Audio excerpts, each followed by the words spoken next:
Bonjour à tous, bienvenue à Saint-Amand-Montrond. Dans le Cher, Saint-Amand-Montrond, c'est la ville de Julian Alaphilippe. Autant vous le dire tout de suite, cette quatrième étape de Paris-Nice va être un peu particulière. Regardez, la presse locale, le Berry républicain évidemment, qui titre sur l'enfant du pays, Julian Alaphilippe. À la folie. On va en parler évidemment de Julian Alaphilippe. Il sera l'un des favoris de ce contre-la-montre de 15 km sur ses terres. Mais avant de se projeter sur cette étape, on va revenir avec Laurent Jalabert sur l'étape d'hier entre Chalais-sur-Loing et La Châtre. Une étape un peu plus calme peut-être, Laurent, que les précédentes, que les deux premières. Oui, je pense que les coureurs en avaient besoin. Le vent défavorable a certainement calmé les esprits. Malgré tout, il y a eu un volontaire, voilà, en la personne de Tom De Vriend, qui a passé la journée à l'avant, 180 km d'échappée. Il a attaqué après 5 km seulement. Les Bora de Charman ont contrôlé le peloton pour gérer les écarts avec cet incident de course dont a été victime l'échappée. Bon, ça n'a pas eu trop d'incidence finalement. Il a été repris à 25 km de l'arrivée. On s'est dirigé tout droit vers un sprint massif. Un sprint même houleux avec plusieurs accrochages et une chute en dernier kilomètre où Sam Bennett et Hugo Hofstetter ont été jetés à terre notamment. Et c'est contre toute attente, tout en puissance, Ivan Garcia Cortina qui s'est imposé juste devant Peter Sagan. Cortina donc qui fait mieux que l'année passée. Là, il a pris une deuxième place sur une étape l'année passée derrière Groenewegen. Cette année, il remporte une étape. Pas de changement au classement général. Journée tranquille à la veille du contre-la-montre. Toujours Massimilian Charman, solide leader. Le coureur allemand de la formation Bora Hansgrohe qui va donc tenter de défendre son maillot jaune aujourd'hui donc sur les routes de Saint-Amand-Montrond. Contre-la-montre donc aujourd'hui de 15 km. Marion, le contre-la-montre en milieu de semaine, c'est une tradition dans Paris-Nice. À quoi faut-il s'attendre aujourd'hui? Parlez-nous un peu de ce parcours qui n'est pas si simple que cela. Oui, qui n'est pas si simple du tout et surtout qui intervient après 3 journées difficiles où le classement général est déjà bien décanté, dû notamment aux conditions climatiques avec les bordures, les problèmes mécaniques ou encore des chutes. Et ce chrono est bien de 15 km, c'est vrai que c'est court, mais pourtant il sera vraiment exigeant avec une première partie où on enchaînera 2 difficultés. Il y aura ensuite des passages techniques et puis on arrivera dans le final sur des longues routes assez larges où il faudra mettre du braquet. C'est vraiment un chrono qui correspond à un homme fort, un homme tout en puissance, un homme aussi polyvalent. Et il y aura un double enjeu, évidemment. Il y aura la victoire d'étape à aller chercher, mais évidemment le classement général avec des hommes comme Maximilian Charman qui voudront reprendre du temps sur les purs grimpeurs et les purs grimpeurs qui voudront limiter la casse. Laurent, à qui peut-il convenir ce contre-la-montre ? Ça reste un contre-la-montre et donc les spécialistes, je pense, vont se régaler sur ce parcours qui est, c'est vrai, très technique. Campenhart, je pense qu'il ne sera pas loin de la gagne, à mon avis.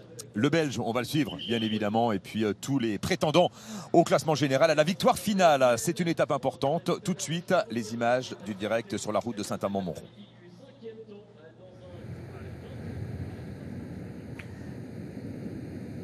Les images du direct donc avec ce contre-la-montre de 15 km. Nous sommes avec Michael Woods, le Canadien de la formation Education First. Regardez le classement provisoire tel qu'il s'articule après les premiers passages pour l'instant. Eh bien, c'est Thomas De Gendt qui mène ce contre-la-montre avec un temps de 19 minutes et 4 secondes. Il devance Lawson Craddock, l'Américain de l'équipe Education First, et Jan Tratnik, le coureur de la formation Bahrain McLaren. TJ Van Garderen à l'arrivée, 28 secondes de retard sur la ligne d'arrivée pour le coureur américain. Thomas De Gendt, donc meilleur temps provisoire. C'est un bon rouleur, Thomas De Gendt, Laurent, et lorsqu'il décide de faire les contre-la-montre à bloc, eh bien, il est souvent dans les premiers. Oui, c'est vrai. C'est un garçon qui a déjà gagné des contre-la-montre et puis surtout qui est très puissant. Et sur ce chrono, je pense qu'il faut de la puissance. On revoit l'arrivée ici à droite de Thomas De Gendt qui a fait vraiment un très beau parcours. Évidemment, il a une progression linéaire. Il est passé en tête de tous les pointages. Au sommet de la côte, il était déjà en tête. Et puis, il a creusé l'écart ensuite dans la partie finale. C'est une descente et quelques kilomètres de plat, mais c'est à parcourir avec un vent défavorable. Et là, il faut avoir cette capacité d'appuyer fort sur les pédales avec du gros braquet. Ce qu'a pu faire Thomas De Gendt, voilà, c'est un Coréen, on le connaît. On sait qu'il est capable de ce type d'exploit. Alors, est-ce que son temps sera battu? Je pense qu'il est prenable encore. On est au-dessus des 19 minutes. À mon avis, la gagne se jouera en dessous des 19 minutes. Il y a encore du moment à partir, mais De Gendt a signé quand même une performance remarquable. Il va falloir aller le chercher. La ville de Saint-Amand-Montrond avec son vélodrome qui a été rénové il y a quelques années. Saint-Amand-Montrond, ville du département du Cher, ville de 10 000 habitants, la ville natale de Julien Lafilippe bien sûr, vous le savez. Et puis une ville également qui abrite un pôle espoir cycliste très important par lequel sont passés certains coureurs professionnels du peloton de Paris-Nice. On suit Alberto Bettiol dans le final à 400 mètres de l'arrivée. Alberto Bettiol qui va réaliser un chrono peut-être un peu décevant par rapport à ses qualités intrinsèques de rouleur. Le vainqueur du Tour des Flandres, Alberto Bettiol, qui avait remporté le chrono sur l'étoile de Bessèges au début du mois de février. Damiano Caruso va faire mieux qu'Alberto Bettiol, l'Italien de l'équipe Bahreïn-McLaren, qui va signer donc un temps de 19 minutes et 31 secondes, soit 26 secondes de plus que Thomas de Gendt. Premier des 3 grands tours dans sa carrière, Caruso dans un temps de 19 minutes 31 secondes et 62 centièmes, le 5e temps pour l'Italien qui a été accompagné sur la ligne par Alberto Bettiol. Allez, on retrouve Michael Woods, le médaillé de bronze des championnats du monde à Innsbruck. C'était il y a 2 ans. Dans la première descente du parcours, où là on va aller chercher la deuxième difficulté du jour. On l'a vu, hein, cette première descente n'est pas technique. Il n'a pas reconnu, hein, Woods, le parcours, parce que là ça passait sans freiner. Il arrive à 80 km/h et il s'est arrêté pour prendre le virage à 50 pratiquement. Et rebelote. Non, il n'a pas reconnu le parcours. Il est surpris à chaque virage.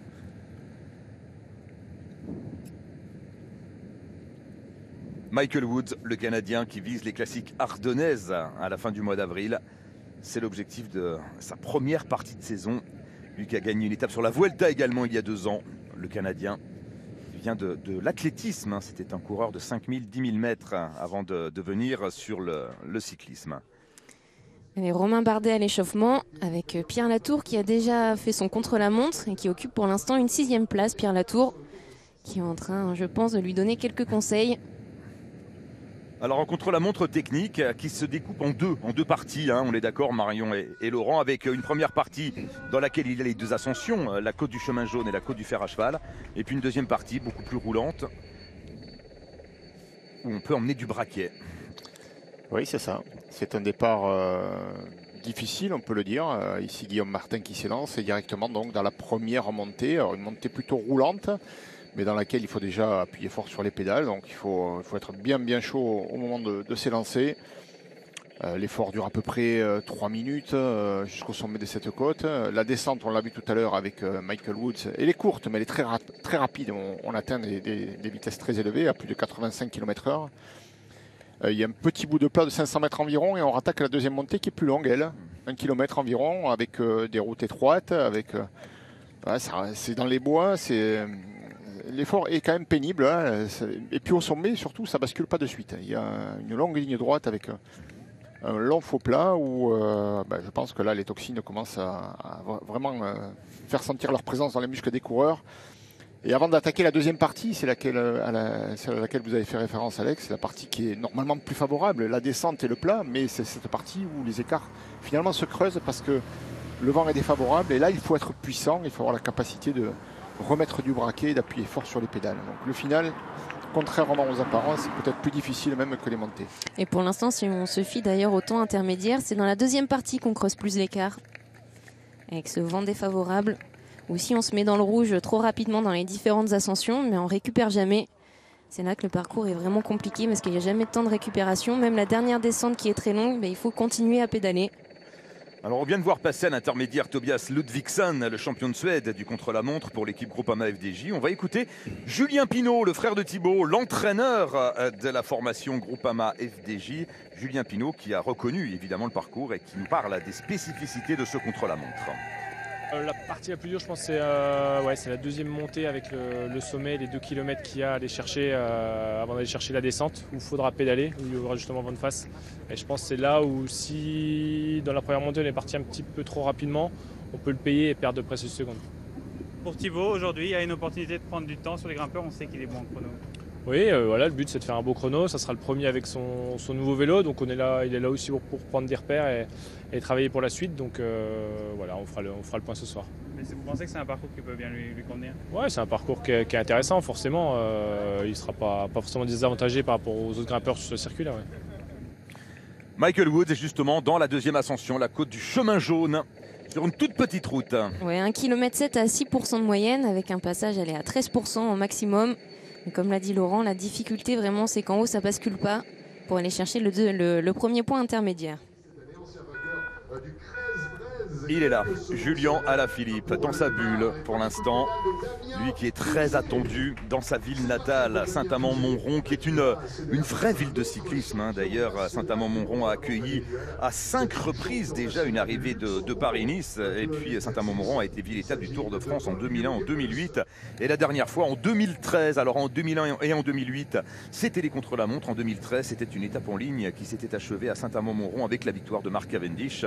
Il y avait eu des bordures. Oh oui. Même Christopher Froome avait souffert. Il avait perdu plus d'une minute sur Alberto Contador ce jour-là, à l'occasion de son premier Tour de France victorieux en 2013. Une vraie terre de cyclisme donc, et on parlait de ce centre régional d'entraînement qui a obtenu le label Pôle Espoir en 1995. Un centre par lequel sont passés Romain Combaud et Marc Sarrault, entre autres 2 coureurs qui participent à Paris-Nice cette année. Et un Pôle Espoir dont l'entraîneur a longtemps été Franck Alaphilippe, le cousin de Julien.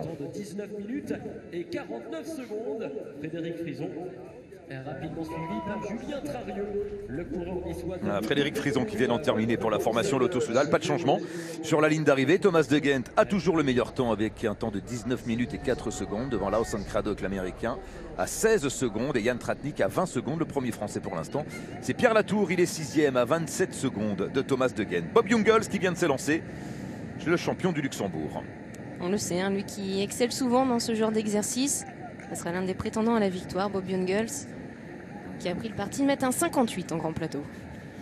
Ils sont pratiquement tous avec des développements énormes pour ce qui est du gros plateau. Même le petit Higuita a mis un 58. C'est dire si, je ne sais pas s'il aura la force de la mener, mais voilà, aujourd'hui c'est des grosses soucoupes, 58 et puis une roue libre qui est avec un détachement beaucoup plus large. On part du 11 jusqu'au 30. Et un petit plateau. Pour Higuita, ce sera 42 par exemple. Donc on fait quand même le grand écart là quand on change de braquet. Et on l'a remarqué assez furtivement, mais les coureurs adoptent maintenant la position c'est toujours à peu près la même, mais des guidons qui sont moulés aux avant-bras dans toutes les formations. En fait, on a fait cet effort-là pour l'aérodynamisme justement, puisque c'est la partie qui pénètre à la première dans l'air. Et on évite les turbulences de ce fait en essayant de faire bloc avec la machine. La formation de Koenig qui a été cet hiver d'ailleurs aux États-Unis pour pouvoir mouler les vélos, les guidons comme on en a parlé. Ça se prépare évidemment l'hiver déjà. Bob Jungels dans la côte du Fer à Cheval, la première des 2 ascensions sur ce parcours de 15 km. Un parcours qui a été reconnu par les coureurs de l'équipe de France de cyclisme sport adapté. Comme chaque année, ils étaient là sur la route de ce contre-la-montre. Mention à Jérémy Pereira, à Léo Collet, à Jean-Claude Thiévan, à Vincent Pomorski et au Benjamin Thomas Carteret, donc, qui ont effectué ce parcours à vélo, bien sûr, donc pour les membres de l'équipe de France de sport adapté. Bon, la première bosse, on le voit, ça monte grand plateau sur la plaque. Oui, c'est un faux plat. Enfin, c'est un faux plat, oui, ça monte, mais c'est roulant. Et pour les garçons qui sortent donc de l'échauffement et qui s'élancent, c'est encore un effort qui est facile à produire. Il reste en position d'ailleurs, les mains sur les prolongateurs avec un gros développement et bien sûr le grand plateau, donc le 58. Et on a pu apprécier le style parfait de Bob Jungels, le champion du Luxembourg du contre-la-montre. Roman Kreuziger sur la route. Le coureur tchèque, l'ancien vainqueur de l'Amstel Gold Race, Roman Kreuziger. On retrouve Bob Jungels et on va quitter pendant quelques instants la route de Paris-Nice. Une petite pause et on se retrouve tout de suite.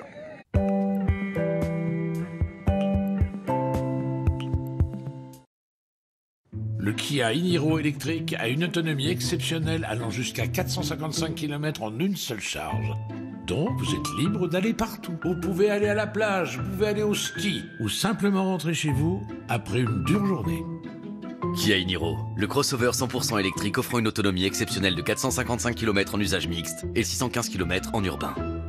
À partir de 277 € par mois. Garantie 7 ans Kia, preuve de qualité. Kia, the power to surprise. En tant que fin gourmet, j'adore partager mes recettes préférées. Comme les gourmets, mon petit. De délicieuses petites portions parfaitement adaptées pour encore plus de plaisir. Gourmet, pour les fins connaisseurs. Pour toutes vos imprimantes, les familiales, les avant-gardistes, celles qui ont vécu, et pour celles qui ne comptent pas leurs heures, il y a France Tonnerre, le spécialiste français de la cartouche d'encre depuis 20 ans. Particuliers, entreprises, rejoignez nos 2 millions de clients et commandez vos cartouches jusqu'à 2 fois moins cher et livrez gratuitement sur francetonnerre.fr. Avec mes problèmes d'audition, je n'osais plus sortir. Je me sentais devenir invisible. Alors je suis allé chez Audica et un expert m'a proposé des aides auditives 100% invisibles pour que moi, je ne le sois plus. Pour essayer gratuitement pendant 30 jours nos aides auditives exclusives, appelez le 3220 et dites Audica, dispositif médical. Audica, vivez plus. Ok, bon, je vous raconte. J'allais prendre une assurance pour mon nouvel appart quand un virus a attaqué tout Internet. Pas le choix, je rentre dans le système. Et en 2 minutes, je sauve le monde. Et là, qui m'appelle?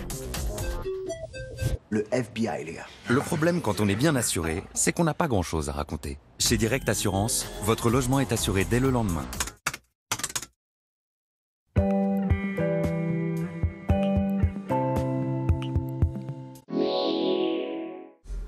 Paris-Nice avec Delco, réseau de garage auto. Le voici, c'est Victor Campenarts. Il n'y avait pas une C'est parti pour Victor Campenarts. La formation NTT va céder la place à l'autre coureur.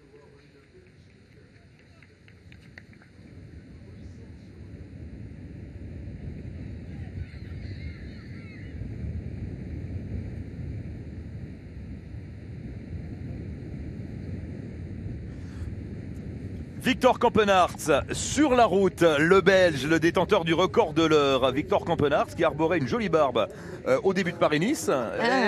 Et vous n'avez pas regardé, pas regardé sur les réseaux sociaux, Alex? Où elle est passée sa barbe? Et en fait, figurez-vous qu'il ne s'était pas rasé la barbe depuis les championnats du monde de l'année dernière. Et il l'a coupé hier pour le contre-la-montre. Et donc il l'a mis sur les réseaux sociaux. Il a laissé la moustache, ça va plus vite avec la moustache? Il y a toujours des drôles de looks, c'est vrai, à Victor Campenarts, mais merveilleux rouleur. Elle était très sympa sa barbe hier. Oui, elle était fournie surtout. Guillaume Martin sur la route. Guillaume Martin qui est en train de doubler Mikkel Morkov, le coureur danois de l'équipe de Koenig Quick-Step. À l'arrivée, Tobias Ludvigsson, le Suédois de l'équipe Groupama FDJ. Ludvigsson qui réalise un bon chrono. Il avait 11 secondes de retard à l'intermédiaire sur De Gendt, 14 secondes de retard à l'arrivée. Et c'est la deuxième place provisoire. Et on a la confirmation, donc ça se complique dans le final. Il faut être puissant et capable d'écraser du gros braquet sur ces 7 derniers kilomètres. La deuxième partie du parcours, bien qu'elle soit beaucoup plus favorable, eh bien, celle où on peut creuser des écarts. Allez, Victor Campenarts est derrière, dans le sillage de Victor Campenarts, on retrouve Thierry Adam. Bonjour Thierry. Oui, je n'ai pas retrouvé sa barbe en cours de route. Il a dû le faire à l'hôtel, je vous rassure, mais il en faut. Ça va lui permettre d'avoir de la pénétration dans l'air. Il en faudra aujourd'hui dans cet exercice particulier du contre-la-montre. Bonjour à toutes et bonjour à tous. On est dans cette première partie, en tout début de ces 15 km, avec cette longue côte qui est assez difficile. C'est une mise en route qui est particulière pour un contre-la-montre. Il faut être bien chaud. D'ailleurs, quand on fait le tour des stands, entre guillemets, c'est-à-dire des bus, et tout le monde est à l'échauffement, et c'est un échauffement très dur que s'imposent les coureurs pour être vraiment prêts sur la ligne de départ. Pas de temps mort, on arrive au dernier moment, c'est assez facile pour accéder, donc on arrive au dernier moment, 3-4 minutes avant de monter sur la rampe de lancement pour pouvoir d'entrée de jeu attaquer ces premiers kilomètres qui peuvent déjà être décisifs, en tout cas importants pour ceux qui visent une victoire ou un podium dans cet exercice du contre-la-montre, avec cette longue montée, un faux plat, plus qu'un faux plat, c'est vraiment une côte, et c'est long, et Campenarts dans cet exercice est un spécialiste sur qui on peut miser peut-être aujourd'hui pour la victoire d'étape. Merci Thierry. Victor Campenarts, on va surveiller bien sûr son passage à l'intermédiaire, situé au kilomètre 7, c'est-à-dire quasiment à mi-parcours de ce contre-la-montre de Saint-Amand-Montrond. Victor Campenarts. Il arrive au sommet de la première difficulté.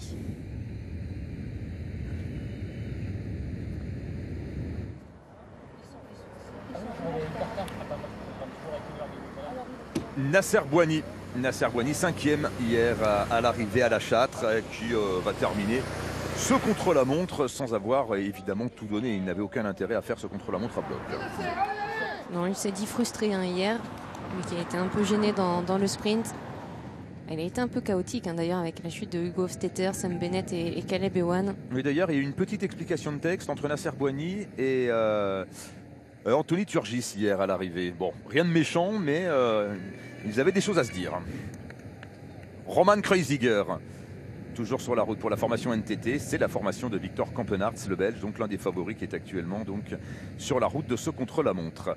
Julien Lafilippe s'élancera à 15h28 exactement, c'est-à-dire dans 13 minutes. Pour être précis, le dernier à quitter la rampe de lancement sera bien sûr le maillot jaune Maximilian Scharmann, qui partira lui à 16h05. Roman Kreuziger dans les derniers kilomètres. On va écouter, si vous le voulez bien, Thibaut Pinot. Thibaut Pinot qui, lui, partira à 15h37. Thibaut Pinot qui s'est exprimé donc après ces 3 premières étapes de Paris-Nice particulièrement éprouvantes. Les jambes, elles sont dures. Après, je pense que c'est pareil pour tout le monde. Et surtout récupérer maintenant. Et demain, c'est un chrono qui est très important. Qu'est-ce qu'on attend pour vous du chrono? Un test, ouais, le mieux possible et le mieux placé possible. Donc après, en termes de place, je ne sais pas, mais en termes de temps sur les autres grimpeurs, de ne pas perdre de temps. Voilà Thibaut Pinot, pointé à 43 secondes au classement général du leader Maximilian Scharmann, et qui va donc s'efforcer de ne pas perdre trop de temps aujourd'hui. Il en a les capacités, Thibaut Pinot, qui a été champion de France du contre-la-montre. Bob Jungels à l'intermédiaire, il est en retard par rapport à Thomas de Gendt. Il est en retard, mais il n'est pas trop mal, on dirait. Oh, il va perdre une dizaine de secondes quand même. 10 secondes. Ce sera compliqué, parce qu'il a fini fort de Gendt. Il a réussi à creuser l'écart sur tous ses adversaires après dans la deuxième partie. Donc ce sera compliqué pour Jungels d'aller encore plus vite. Et il nous a fait du de Gendt. On a vu les 3 premiers jours dans les dernières positions du peloton. Et on sait que Thomas de Gendt, il coche souvent bien ses étapes. Oui, et puis on compte sur lui pour s'échapper à partir de demain sur la route de la Côte Saint-André. Évidemment. Et vendredi, lors de l'étape très difficile qui mènera les coureurs à Apt. Alors Campenaerts qui a 2 secondes d'avance sur Richie Porte, qui n'avait pas le meilleur temps, mais le deuxième temps en premier temps intermédiaire. C'est vrai qu'on n'en a pas parlé de Richie Porte. Et à l'arrivée, c'est la 5e place. L'arrivée de Michael Woods, le Canadien, qui va concéder plus d'1 minute à Thomas de Gendt. Le voici Michael Woods, 27e pour l'instant, avec un retard d'1 minute et 13 secondes sur Thomas de Gendt. On attend le passage de Victor Campenaerts. Pas passé encore le Belge. Ça va être intéressant avec Campenaerts parce qu'on le sait qu'il va arriver sur des pourcentages qui l'avantagent mieux dans la dernière partie où ça sera vraiment plat avec le vent de face. C'est pas le genre à plier les ailes. Donc s'il arrive avec peu de secondes de retard sur Thomas de Gendt, il peut renverser la tendance. Il peut y avoir match effectivement parce que Campenaerts fait partie de ces rares coureurs capables de finir fort. C'est un spécialiste du contre-la-montre, donc s'il est dans les bons temps de passage au sommet de la bosse, il va envisager encore la gagne. Stefan Kung, le champion de Suisse du contre-la-montre, le Suisse. Attention à Stefan Kung. Vu comment il marche là, sur ces 3 premiers jours où il a fait vraiment un énorme boulot pour Thibaut Pinot dans les différentes bordures, la condition elle est là et puis surtout c'est un spécialiste. Allez, l'arrivée de Roman Kreuziger, le Tchèque, ancien équipier d'Alberto Contador notamment. Qui rejoint maintenant les 100 derniers mètres, on l'a dit, l'ancien lauréat suisse du Tour de Romandie, mais également... Et qui va terminer à plus d'1 minute 30 de Thomas de Gendt. L'arrivée de Roman Kreuziger à l'instant, ce n'est que le 37e temps. Thomas de Gendt qui a réalisé une moyenne de 47 km/h à 500. C'est pas mal quand même sur un parcours accidenté comme celui-là. Aujourd'hui, il y a à nouveau du vent. C'est pas la même force que les jours précédents, mais ça souffle quand même pas mal. Le départ de Romain Bardet, le coureur d'AG2R la mondiale, a distancé au classement général Romain Bardet à plus de 3 minutes de Maximilian Scharmann. Lui qui a été pris dans une chute lors de la première étape, qui a perdu beaucoup de temps. Elle a perdu 2 minutes 34.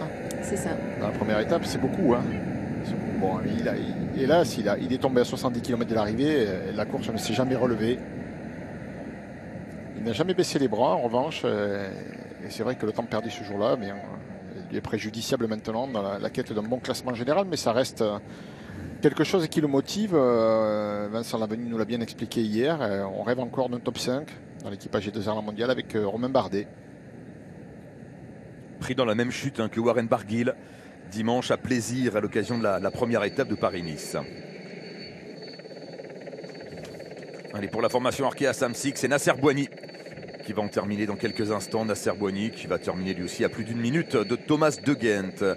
Pas de changement pour l'instant à l'intermédiaire. C'est toujours Thomas De Gendt qui a le meilleur temps en 10 minutes et 11 secondes devant Richie Porte à 4 secondes, Jan Tratnik à 5 secondes. On voit que Thomas De Gendt a fait de grosses différences dans la deuxième partie. Ça appuie fort. On va y arriver là pour Campenarts. Et il appuie. Il pousse et il tire sur les pédales. Oui, et j'imagine qu'il fait une belle impression à Thierry Adam, Victor Campenarts.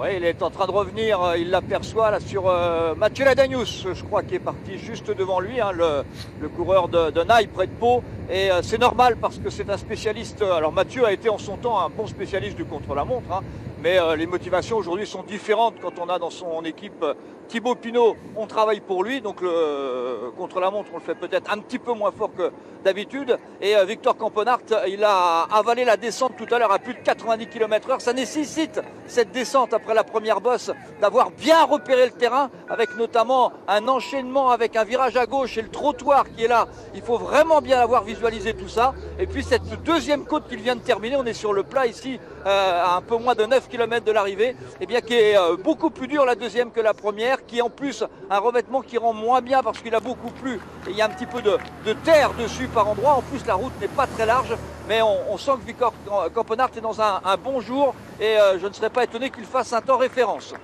6e temps Thierry, 9 secondes de Thomas De Gendt.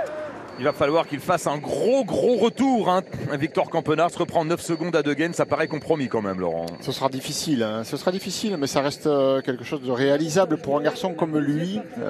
C'est vrai que lui a cette capacité de finir fort, comme l'a fait De Gendt. Alors il va falloir finir très fort en revanche pour venir le dépasser sur la ligne. Allez, l'arrivée de Guillaume Martin, qui réalise un chrono tout à fait honorable, moins d'une minute de retard sur Thomas De Gendt. Oui, il l'a fait à fond. Oui. Un beau chrono, mais c'est vrai que Guillaume Martin c'est important, même s'il a perdu du temps, qu'il est à plus de 5 minutes au classement général. Lui qui est tombé cette semaine, c'est important puisqu'il vise le classement général sur les grands tours et évidemment il faut s'améliorer dans ce genre d'exercice. Donc toutes les opportunités sont bonnes à prendre pour progresser tout simplement. Voilà, Guillaume Martin. Alors est-il avec Jean-François Kerker en fond de ligne? Est-il déjà prêt, Jean-François? Oui, il est super sympa Guillaume comme d'habitude. Comment ça s'est passé aujourd'hui déjà? Aujourd'hui, c'est pas la pire journée depuis le début. J'ai eu pas mal de soucis, un par jour depuis les 3 premiers jours. Aujourd'hui ça allait, c'était pas mon exercice de prédilection, mais j'ai essayé de faire quelque chose de propre et c'est un bon exercice pour la suite. Il n'y avait pas beaucoup d'enjeux dans la mesure où maintenant je suis un peu hors du classement général, mais voilà, pour les prochaines échéances c'est important. Ouais, vous m'avez volé ma deuxième question. Ça a été un début de Paris-Nice de galère les 3 premiers jours. Inferno, il y a les stigmates là sur la jambe droite, des bobos un peu partout. Oui, le premier jour je suis pas tombé, mais les jambes étaient pas là. Le deuxième jour les jambes ont frappé le sol, c'est un autre problème alors que la forme répondait bien. Hier, je suis tombé à nouveau, mais sans conséquence. Donc, c'est mon premier Paris-Nice. C'est un apprentissage difficile, mais il me tarde d'être après-demain. Dernière question. Du coup, loin au général, ça veut dire bonne sortie des autres qui vont vous laisser partir et gagner une étape. Oui, dit comme ça a l'air très simple. Ça a l'air très facile, ouais. En tout cas, ça va certainement être le plan. On a encore une longue journée à passer demain, et puis on verra les choses au jour le jour à partir de vendredi. Merci 1000 fois. Merci Jean-François. Oui, très longue étape demain entre Ghana et la côte Saint-André, 227 km. Voilà, on avait dit que l'étape la plus longue c'était celle d'hier, et ben non. Attention ici, il y a un bon temps de référence là, pour Peyo Bilbao. Peyo Bilbao à l'intermédiaire. Il va marquer le meilleur temps. Au 7e kilomètre. Oh oui, 3 secondes d'avance pour Peyo Bilbao sur Thomas De Gendt. Sur un énorme braquet. Oui. Alors c'est la partie qui le favorise. Bilbao, c'est un bon grimpeur dans la partie finale. Je pense qu'il sera plus difficile de contenir Thomas De Gendt notamment. Et Bilbao, lui aussi a perdu beaucoup de temps, et lui aussi a été pris dans les bordures. Et certainement que sa condition lui laissait espérer beaucoup mieux au classement général. Il n'a pas renoncé pour autant. Il s'appliquait dans ce chrono. Yves Lampart sur la route. Attention au rouleur belge de l'équipe de Koenig Quick Step, parce que Yves Lampart, c'est un formidable rouleur et puis un garçon qui est en forme. Il a terminé 2e du Het Nieuwsblad il y a de cela 10 jours. C'est sa spécialité. C'est vrai qu'il marchait bien, mais il est tombé là sur sa dernière compétition et il porte toujours les stigmates de sa chute, où il a eu beaucoup de mal à récupérer. Donc on va voir ce qu'il est capable de faire aujourd'hui sur ce chrono. Yves Lampart il est loin déjà. Il est passé à 46 secondes de Peyo Bilbao, donc il est en jeu pour la victoire d'étape. Bob Jungels à l'arrivée. Bob Jungels qui avait une dizaine de secondes de retard sur Thomas de Gendt à l'intermédiaire. Il avait 13 secondes de retard, exactement, et il finit avec 20 secondes. Et c'est la 4e place provisoire donc pour le champion du Luxembourg, Bob Jungels. Voilà, comme quoi Thomas de Gendt a vraiment fini très très fort. Voilà, meilleur temps donc à l'intermédiaire pour Peyo Bilbao Lopez de Armentia. Son nom complet, mais on peut dire Peyo Bilbao, ça va aussi. Peyo, c'est le prénom. Bilbao, c'est le nom de son père. Et le reste, c'est celui de sa maman. C'est comme ça que ça fonctionne. Nairo Quintana qui va s'élancer dans quelques instants. Et à l'heure où s'élance le vainqueur du Tour de la Provence et du Tour du Var et des Alpes-Maritimes, eh bien je vous rappelle que vous pouvez gagner un voyage pour 2 personnes aux Jeux Olympiques de Tokyo. Un séjour d'une valeur de 22 000 € pour 2 personnes qui vous permettra d'assister à la cérémonie d'ouverture et également de bénéficier des services d'un guide francophone pour visiter Tokyo. Alors pour jouer, pour gagner, c'est très simple. Vous appelez le 34 35 ou vous envoyez Tokyo par SMS au 7 30 03. Tirage au sort le 31 mai à gagner donc un séjour pour 2 personnes aux Jeux Olympiques de Tokyo. Romain Bardet en action dans la 2e ascension, la côte du chemin jaune. C'est le fer à cheval, celle-là, je crois. Ah. Ouais, c'est pareil. Bardet, c'est un beau parcours pour lui. Ce parcours-là, je pense qu'il doit lui plaire parce qu'il est quand même accidenté. Il y a pas mal de relances, il est technique. Et lui qui n'aime pas beaucoup le contre-la-montre, en tout cas, c'est pas sa discipline de prédilection. Je pense qu'il doit y trouver son compte. La partie finale sera beaucoup moins favorable en ce qui le concerne. Mais en tout cas, pour l'instant, là, il fait une plutôt bonne impression.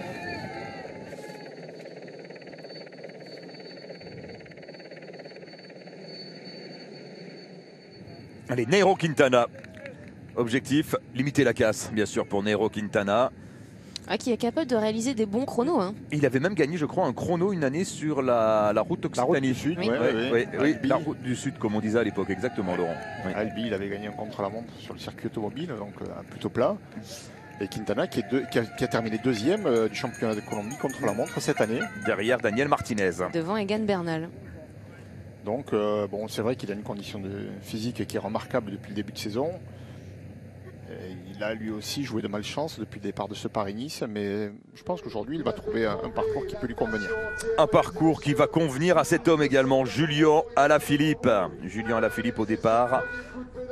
Sur ses routes, sur ses terres, lui qui est né à Saint-Amand-Montrond. Et d'ailleurs, Laurent Jalabert a même rencontré la sage-femme qui a mis au monde Julien Alaphilippe tout à l'heure. Et un sacré personnage, cette dame. Personnage qui n'engendre pas la mélancolie, comme on dit.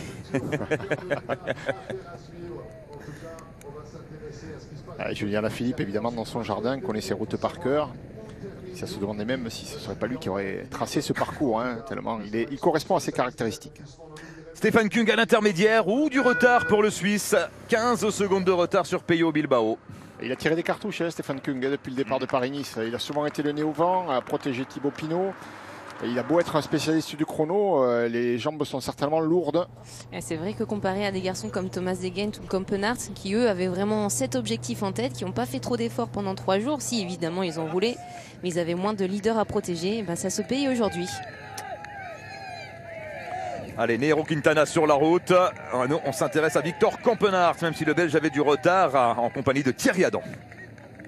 Qui est en train de passer sous la flamme rouge au moment où il a rejoint un coureur qui était parti 2 minutes avant lui. Il a d'abord rejoint Mathieu Ladanius, parti 1 minute avant lui, et là il est en train de rejoindre, c'est vrai que c'est pas un spécialiste, le jeune français Hugo Hofstetter, Campenaerts qui termine tout en puissance. C'est vrai qu'il y a d'abord une longue descente qui ne favorise pas peut-être eh bien, les rouleurs pour revenir dans la course. Mais les 3 derniers kilomètres, c'est sans doute là que l'explication se fait.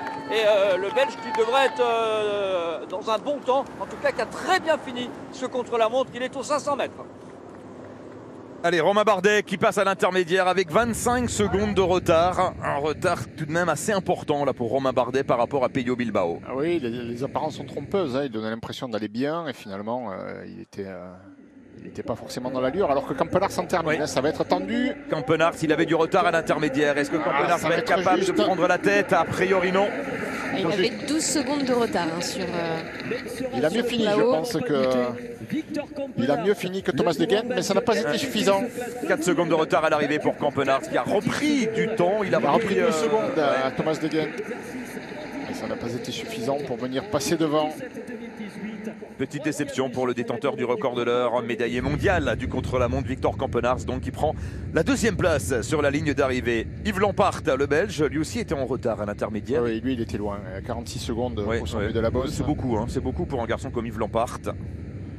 C'est le dossard 46 en plus, donc ce qui n'a rien à voir, mais 46 secondes. Je cherchais le lien, Laurent. C'était prévisible. C'était écrit, voilà.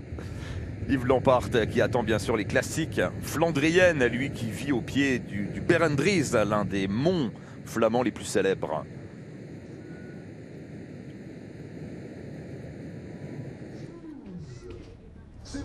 Allez, le départ de Michael Matthews. C'est peut-être une distance un peu longue pour lui, mais c'est un bon rouleur, hein, Michael Matthews.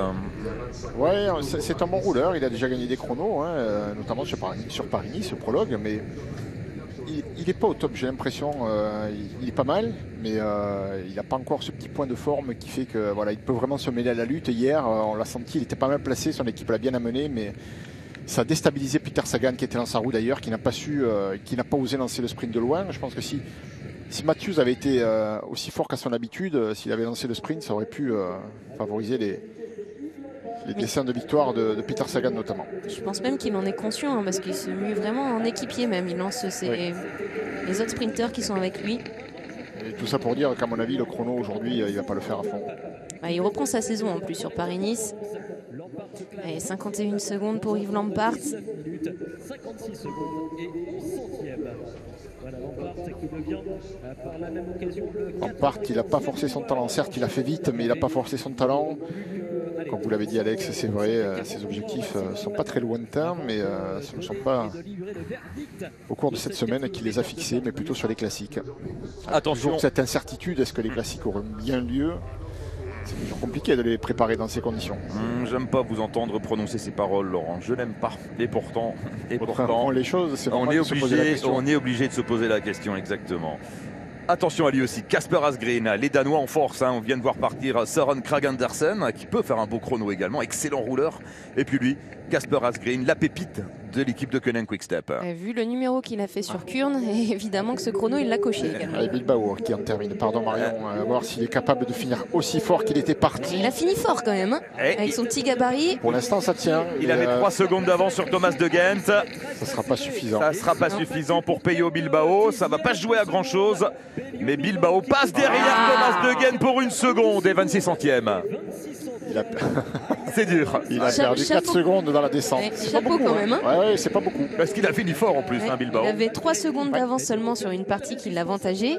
Et évidemment, finir sur du plat où il faut de la puissance, il en a moins qu'un Thomas De Gendt. Donc chapeau.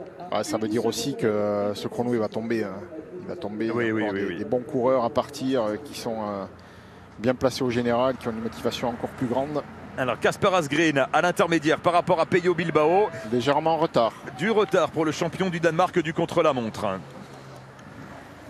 C'est pas mal quand même, 5 secondes. 5 secondes de retard pour Kasper Asgreen. Celui saura finir fort. Hein. Oui, c'est pas perdu pour Kasper Asgreen. Julien Alaphilippe sur ses routes. Et derrière Julien, Thierry Adam. Ouais, grâce au pilotage de mon pilote Fabrice Roche aujourd'hui, eh bien on a réussi à rattraper, et c'est pas facile, hein, Julien Alaphilippe qui attaque donc cette deuxième difficulté sur ce contre-la-montre, sur un parcours qu'il connaît bien.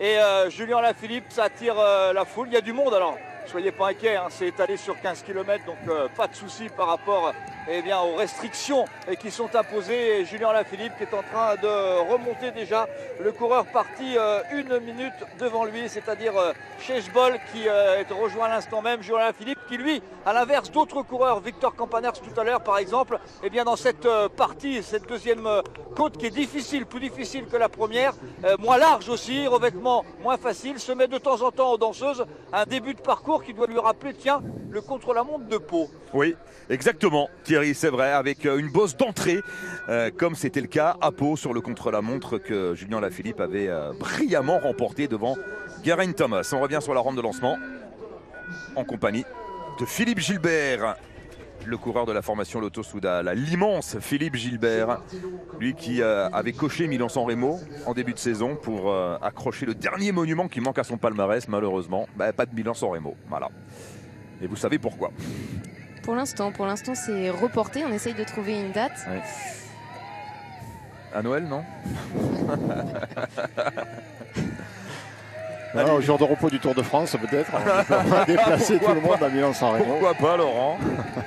Non, ou juste avant le départ du Tour, comme on est à Nice. Hein, on sera pas loin. Ah oui, c'est pas mal. Voilà.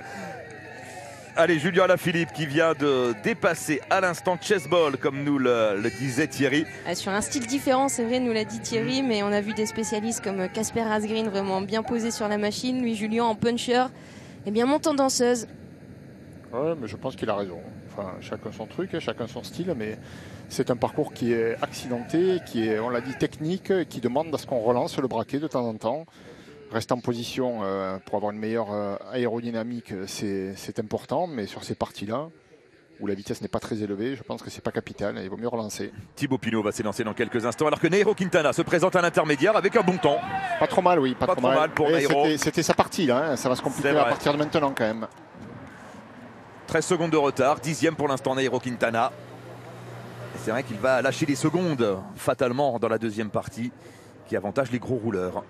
Quintana qui a été secoué hier par Sam Bennett. À plusieurs reprises. Ouais, qui tient bien sur son vélo quand même, il est à droit, hein, parce qu'un autre serait peut-être parti à terre. Hein. Allez, Julien Alaphilippe. L'ambiance au bord de la route, Thierry, avec Julien Alaphilippe.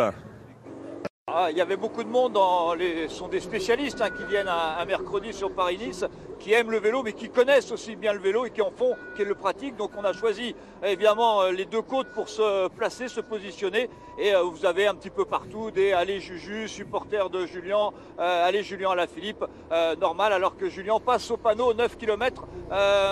C'est peut-être pas le même coup de pédale qu'il y a quelques semaines, quelques mois, mais où il était tellement aérien, tellement au-dessus de tout le monde que c'était impressionnant. Et il est bien, il est très très bien, il a vraiment avalé cette deuxième côte qui est vraiment difficile, de façon tout en danseuse ou presque, à l'arrache, à la hargne. On sent évidemment qu'il a envie, pour différentes raisons, de s'imposer aujourd'hui dans ce contre-la-montre. Et le contre-la-montre de Paris-Nice, en général, lui réussit pas mal, mais belle ambiance, c'est sympa. J'ai pas vu souvent autant de monde sur un Paris-Nice, sur une étape de contre-la-montre. Merci Thierry. Julien Alaphilippe donc sur la route, il va passer dans quelques instants à l'intermédiaire, alors que Thibaut Pinot, lui, vient de s'élancer. Et Stéphane Kung, le coéquipier de Thibaut Pinot, vient de prendre la 4e place provisoire sur la ligne. Il a fini fort, hein, oui. Kung, il a mieux fini que Thomas de Gendt. Oui, parce qu'il avait combien de retard à l'intermédiaire? Je cherchais, j'ai pas trouvé, mais il me semble 15 secondes, il me semble. Oui, c'est ça, ouais. Et à l'arrivée, il a repris 12 secondes de retard. Julien Alaphilippe. Oui. Julien Alaphilippe par rapport à Peyo Bilbao. Julien Alaphilippe. Il n'est pas loin, mais il n'y aura pas grand-chose. Il n'y aura pas grand-chose, mais du retard pour Julien Alaphilippe. 5 secondes de retard exactement sur Bilbao. Il est dans le jeu, Julien. Bilbao a fait très fort sur ce premier intermédiaire. Même si sur la ligne, on le rappelle, c'est toujours Thomas de Gendt qui se maintient en tête en 19 minutes et 4 secondes. Julien Alaphilippe qui est dans les mêmes temps que Casper Asgreen. Il est passé 2 secondes derrière Thomas de Gendt. Allez, l'arrivée de Romain Bardet qui va concéder moins d'1 minute à Thomas de Gendt. Ouais, il avait perdu au premier inter 25 secondes. Il a perdu le double dans la deuxième partie. C'est logique pour Romain Bardet. 50 secondes de retard à l'arrivée et le 22e temps provisoire. C'est le 22e temps provisoire à 45 km. On rappelle que Julien Alaphilippe vient de passer à l'intermédiaire avec 5 secondes de retard sur Peyo Bilbao dans le même temps que Casper Asgreen. Voilà pour l'arrivée du leader français de l'équipe AG2R. Allez, Thibaut Pinot sur la route. Dans la première des 2 ascensions. Thibaut Pinot qui dispute son premier contre-la-montre. Depuis le Tour de France. Depuis le Tour de France, je crois. Hein. Oui, parce qu'il n'y avait pas de contre-la-montre au Tour de la Provence, ni au Tour du Var. Mais il y en a beaucoup qui sont dans ce cas-là, qui n'ont pas fait de chrono, en tout cas cette année. Julien, pareil. Pareil, il y a eu un contre-la-montre par équipe. C'était en Colombie, mais sur des vélos traditionnels. À l'inverse, Maximilian Charman a déjà fait un chrono. Oui, au Tour d'Algarve. Oui. Dylan Tuns également, qui a remporté la Ruta del Sol, le chrono. Oui, exactement, Marion. Et forcément, tous n'ont pas les mêmes repères dans cet exercice, même si Julien a l'avantage, bien sûr, de connaître parfaitement les routes sur lesquelles il évolue aujourd'hui. Søren Kragh Andersen, attention à lui. Kragh Andersen, un garçon qui a été capable de terminer parmi les 5 premiers du chrono d'Espelette sur le Tour de France il y a 2 ans. Très bon rouleur, le coureur danois.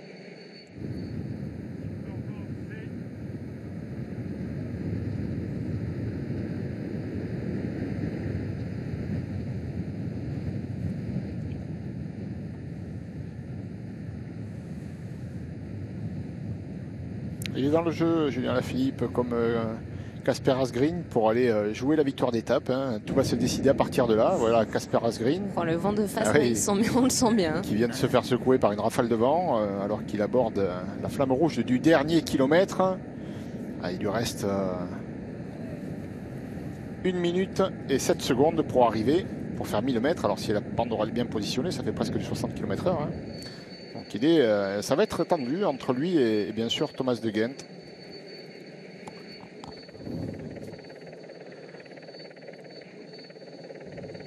Søren Kragh Andersen, ancien vainqueur de Paris Tour également, il y a 2 ans.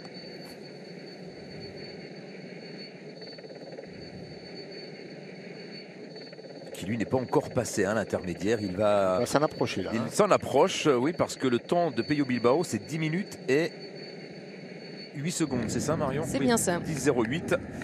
Alors que Casper Asgreen est dans le dernier kilomètre, à 400 mètres même de l'arrivée. Ah, ça peut le faire, hein, ça peut le faire. Il termine fort en tout cas. Oh oui, ça peut le faire. Il avait 5 secondes de retard, 3 secondes de retard sur Thomas de Gendt. Je pense que c'est bon pour lui. Termine au sprint. Allez, l'arrivée de Casper Asgreen. Est-ce qu'il va parvenir à faire tomber Thomas de Gendt? Oui, ça va se jouer à la seconde. Ça passe pour 8 dixièmes. Meilleur temps pour Casper Asgreen. Elle a bien fait de relancer. Hein. 8 dixièmes. Les 3 premiers se tiennent dans la même seconde pour l'instant. 15 km de contre-la-montre, on ne peut pas prendre 1 minute d'avance, c'est pas possible. Donc entre les meilleurs, les écarts sont infimes et bien sûr la reconnaissance est capitale. Bien sûr, petite faute de trajectoire peut être également préjudiciable. Donc il est important d'être hyper concentré et de s'accrocher mètre après mètre à ce parcours. Allez, dans 5 minutes, Julien Lafilippe sera sur la ligne d'arrivée. Pour l'instant, on suit Søren Kragh Andersen qui va signer sans surprise un bon chrono. Søren Kragh Andersen, un excellent chrono intermédiaire même. Ouais, il sera en deuxième position. 2 secondes de retard seulement sur Pello Bilbao. Et attention, il est capable de les combler ces 2 secondes sur le... Oui, parce qu'il ne va pas faiblir sur le plat. Sur le retour. Il est dans le même temps que Thomas de Gendt en fait. Allez, Thibaut Pinot, qui avait réalisé un excellent chrono à Pau sur le Tour de France. Mais bon, le contexte n'était pas le même. Évidemment, il était au top de sa forme, ce qui n'est pas encore tout à fait le cas en ce début de saison. Pinot qui tourne beaucoup les jambes. On voit beaucoup de coureurs amener des gros développements ici sur ces parcours. Même dans la bosse, Pinot, lui, a fait le choix de tourner les jambes. Voilà, dans un style davantage caractéristique pour un grimpeur. Mais est-ce que ce sera suffisant pour être dans les mêmes chronos au sommet? C'est pas sûr. Allez, Julien Lafilippe qui en a terminé avec la descente et qui s'approche de la Cité de l'Or. Pardon Laurent, on parlait tout à l'heure de Michael Matthews et il est passé au point intermédiaire avec seulement 9 secondes de retard. Donc il le fait bien à bloc. Ouais. Allez, 3 km encore pour Julien Lafilippe. On rappelle Julien Lafilippe, 5 secondes de retard à l'intermédiaire sur Pello Bilbao et 3 secondes de retard sur 2 secondes de retard sur Thomas de Gendt. Oui, qui est passé dans les mêmes temps que Casper Asgreen. Casper Asgreen qui est le meilleur temps provisoire à l'arrivée.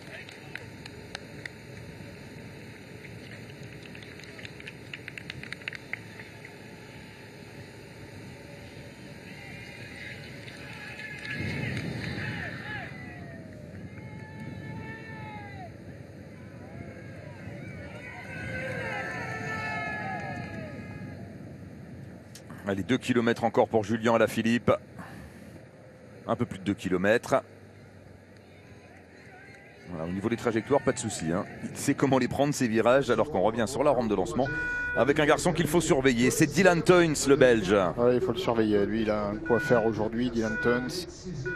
Et puis il a gagné un chrono. En plus, il est en confiance cette année. Oui. À la Ruta del Sol devant Jakob Fuglsang. On n'oublie pas qu'il a terminé deuxième de la première étape de ce Paris-Nice avant d'être piégé ensuite le lendemain. Avec Dylan Teuns qui est toujours placé au général. Il est 11e. Juste derrière Peter Sagan. Dylan Teuns donc qui vient de s'élancer. Philippe Gilbert à l'intermédiaire. Dylan Teuns qui est à 40 secondes de Charman.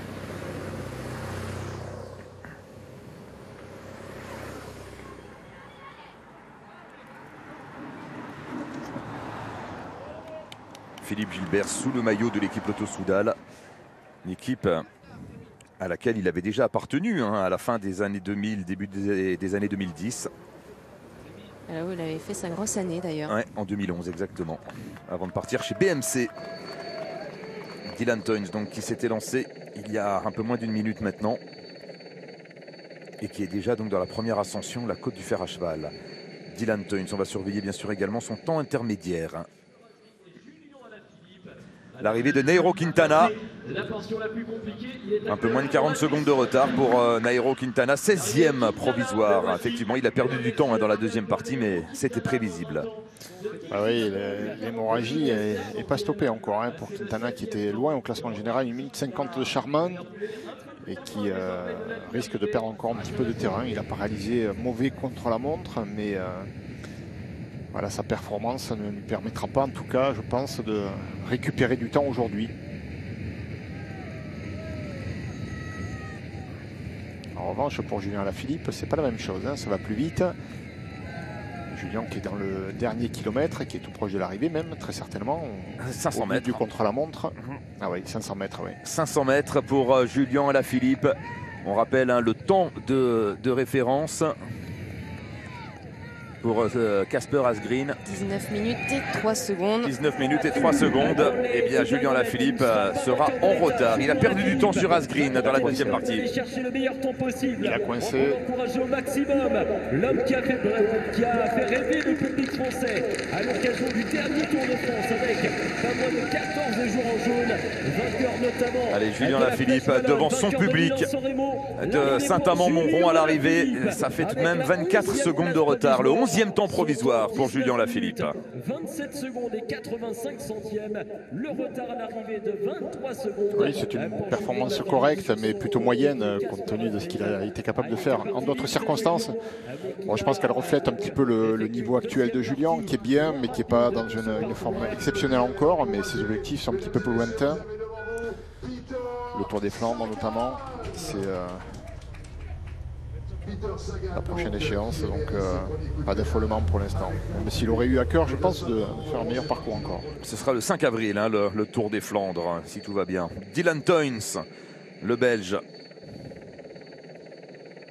parti depuis 3 minutes. Un rappel du classement sur la ligne d'arrivée. Casper Asgreen est en tête avec 8 dixièmes d'avance sur Thomas de Gent. Pello Bilbao à 3 secondes et au 4e rang, Victor Campenard. C'est Thibaut Pinot à l'intermédiaire.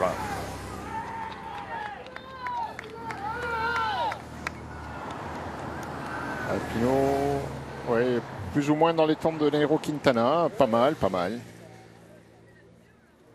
Un petit peu mieux que Romain Bardet. Mais en retard, malgré tout. Sur cette première partie qui avantage encore une fois les grimpeurs.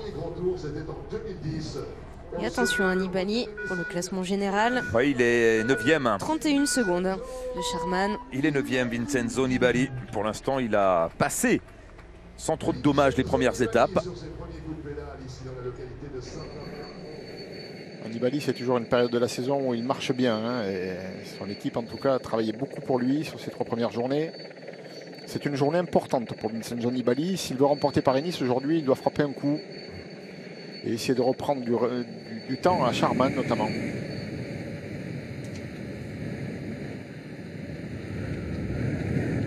Allez, Thibaut Pinot, qui on le rappelle, vient de passer à l'intermédiaire avec 18 secondes de retard sur Peyo Bilbao qui a toujours le meilleur temps après 7 km. Rudy Mollard qui vient de passer à l'intermédiaire et dans les mêmes temps que Thibaut Pinot, 17 secondes de retard. Ouais, exactement comme son leader. Ils se suivent au classement général d'ailleurs. Oui. Il y a 1 seconde entre les deux.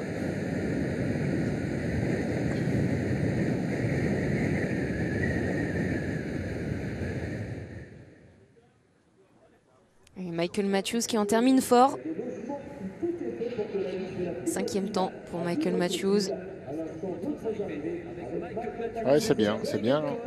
Il m'a bluffé, je pensais qu'il prendrait un jour de repos à la veille d'une étape où les sprinteurs normalement pourront en découdre, on l'imagine, demain, à la Côte-Saint-André. C'est la dernière opportunité pour eux. Et puis ça pourrait bien lui convenir en plus, Michael Matthews avec des difficultés dans le final. Oui, Les sprinteurs pourront peut-être pas passer. Et attention, hein, il fait un temps, Søren Kragh Andersen. Ah oui, Søren Kragh Andersen là qui va prendre la tête. Ouais. Søren Kragh Andersen. Largement. Oh oui. Ah oui, il avait 3 secondes de retard sur Kasper Asgreen à l'intermédiaire. Et regardez à l'arrivée, 12 secondes d'avance pour Søren Kragh Andersen. Le premier sous les 19 minutes et à plus de 48 km/h. Impressionnant. Sacré rouleur ces Danois.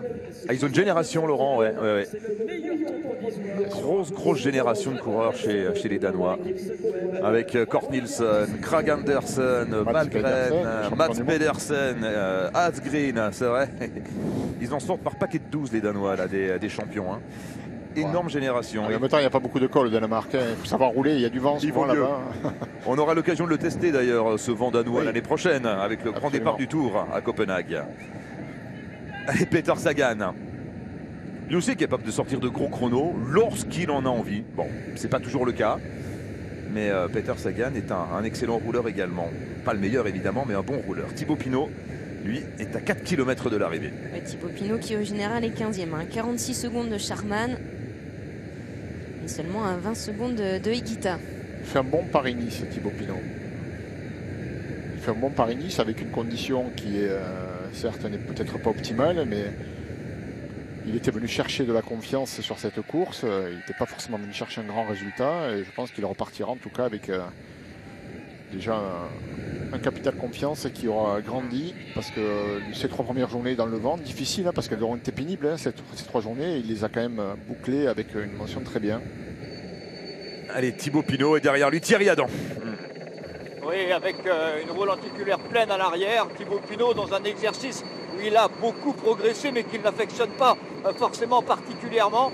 Et dans cette deuxième partie qui va lui convenir, mais c'est pas facile de bien trouver la bonne direction, hein, en dehors de ceux qui sont vraiment des grands spécialistes et cherchent un petit peu là à droite à gauche de la route. Il y a un vent fort quand on bascule après la deuxième côte dans la grande descente et tout, et qu'on prend le virage à droite, et bien on se retrouve avec un vent de face assez fort. Là il va le quitter avec ce virage à gauche, voilà, avec beaucoup de prudence. Les spécialistes passent beaucoup plus vite. C'est vrai qu'il y a un petit peu de gravillon, il a repéré, il est obligé de relancer ici en danseuse. Voilà, ce sera un bon Thibaut Pinot, ça lui fera un bon exercice de style. Paris-Nice, c'est les travaux pratiques à la Groupama FDJ pour Thibaut Pinot. Tige Benoît à l'intermédiaire, le Belge lui aussi qui réalise un excellent Paris-Nice pour l'instant. Un bon chrono à l'intermédiaire. Et c'est son anniversaire aujourd'hui. Tige Benoît. Et c'est l'anniversaire également de Nance Peters. Ou c'est demain? Non, c'est demain, pardon. Voilà. Thibaut Pinot. Dans 2,5 km, le Franc-Comtois sera sur la ligne d'arrivée.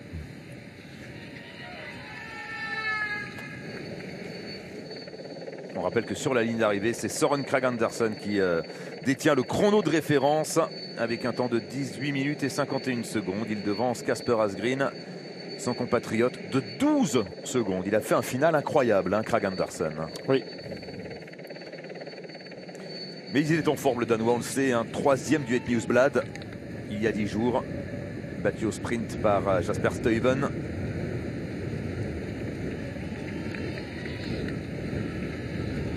Allez, 2 km encore pour Thibaut Pinot, alors qu'on est avec Vincenzo Nibali. Qui attaque à la deuxième bosse.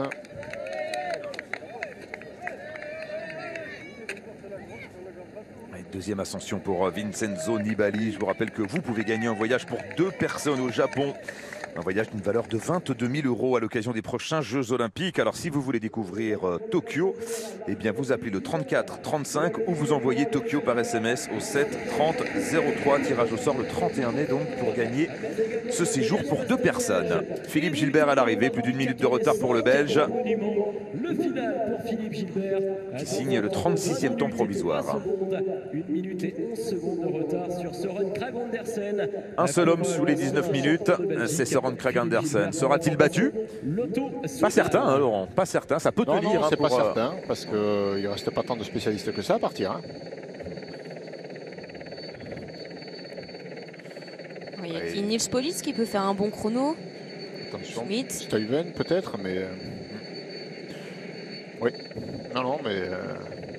Alors que Dylan Teuns vient de passer à l'intermédiaire avec 1 seconde de retard sur Peyo Bilbao. Deuxième temps intermédiaire pour Dylan Teuns. Pas surprenant. Le Belge est dans l'allure pour l'instant. Ah, mais le Belge, il a la victoire dans les jambes. Hein. Il est au niveau pour gagner Paris-Nice cette année, c'est certain. Il a perdu du temps dans la deuxième étape. C'est dommage, mais le premier jour, on s'en souvient, c'est lui qui était sorti. Hein, et derrière Tige Benoît et Julien Lafilippe qui étaient échappés. Et il avait mené dans son sillage le futur vainqueur de l'étape, Charman. Le voici Dylan Teuns, donc au passage intermédiaire après 7 km. Ah, elle marche bien cette équipe, hein, avec la victoire hier d'Ivan Cortina, avec Peyo Bilbao qui a réalisé un super parcours. Allez, l'arrivée de Thibaut Pinot. Pinot qui va faire un chrono à peu près équivalent à celui de Romain Bardet. Oui, Romain Bardet qui a concédé une 50 secondes. 50 c'était sur Deguin. Ah oui, donc il y a un peu plus de retard. Plus d'1 minute, oui. Ouais, un peu meilleur pour Thibaut Pinot. Thibaut Pinot à 49 secondes donc de Søren Kragh Andersen. C'est le 20e temps pour le coureur franc-comtois. Qui se place donc dans le top 20 marqué par ce difficile effort très violent. Et Romain Bardet, ça lui fait 1 minute 04 à l'arrivée.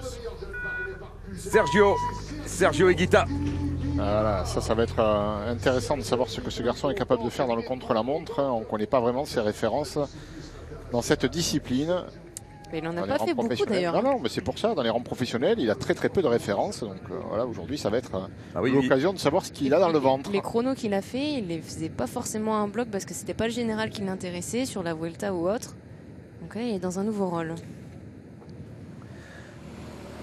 Peter Sagan, un intermédiaire du retard pour le Slovaque. Deuxième hier à la Châtre. 10 ans jour pour jour après sa première victoire chez les pros. C'était sur Paris-Nice en 2010 à Aurillac. Il a pris la 2e place hier, Peter Sagan. 34e à 29 secondes de Bilbao à l'intermédiaire. Nibali qui s'était lancé juste après Peter Sagan.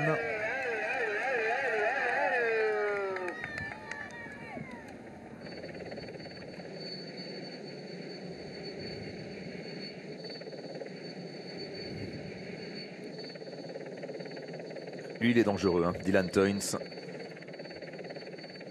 1 seconde de retard à l'intermédiaire sur Peyo Bilbao.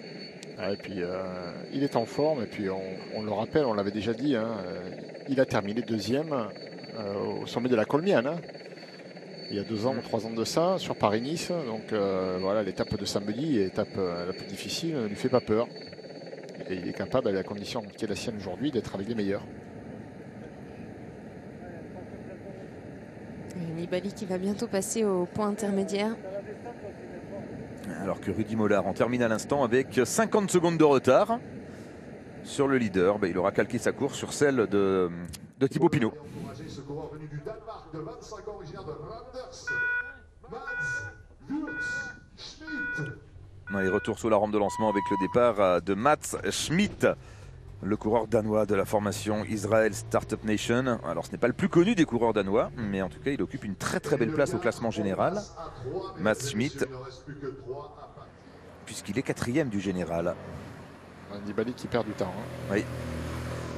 Qui va passer avec plus de 15 secondes de retard.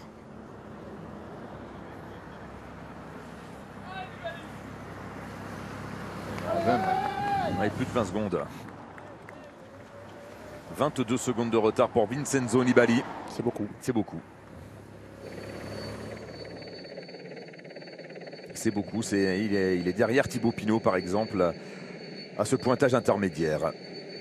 5 minutes encore avant l'arrivée de Dylan Toynes, moins de 5 minutes même. Pour le vainqueur de la planche des belles filles l'an dernier sur le Tour de France. La super planche des belles filles même. Avec ce dernier kilomètre terrible. Il avait devancé ce jour-là d'un souffle le jeune Italien Ciccone, Giulio Ciccone. Qui avait pris le maillot jaune. Oui. Allez, Sergio Higuita, très ramassé, très aplati sur son vélo, le petit Colombien. Il est déjà bien en retard ici. 10 secondes de retard à ce virage sur la plupart des favoris.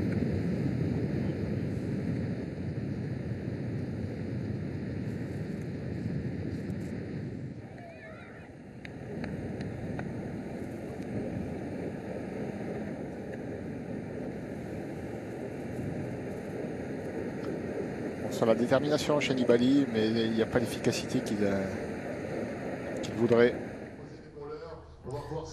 Eh bien, un équipier de Vincenzo Nibali, Jasper Stuyven, le Belge, 3e au classement général. Alors bien sûr, il ne sera pas sur le podium à l'arrivée à Nice, évidemment. Jasper Stuyven, ce n'est pas ce qu'il vise, mais on va le surveiller tout de même à l'occasion de ce contre-la-montre.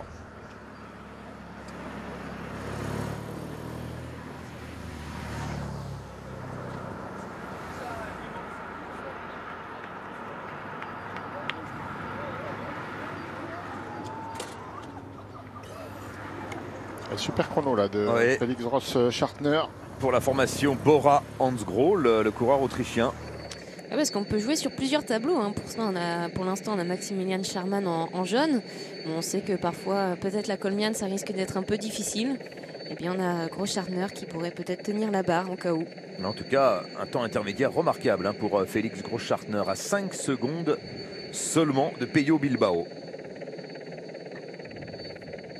Allez, Dylan Toynes qui passe devant la Cité de l'Or.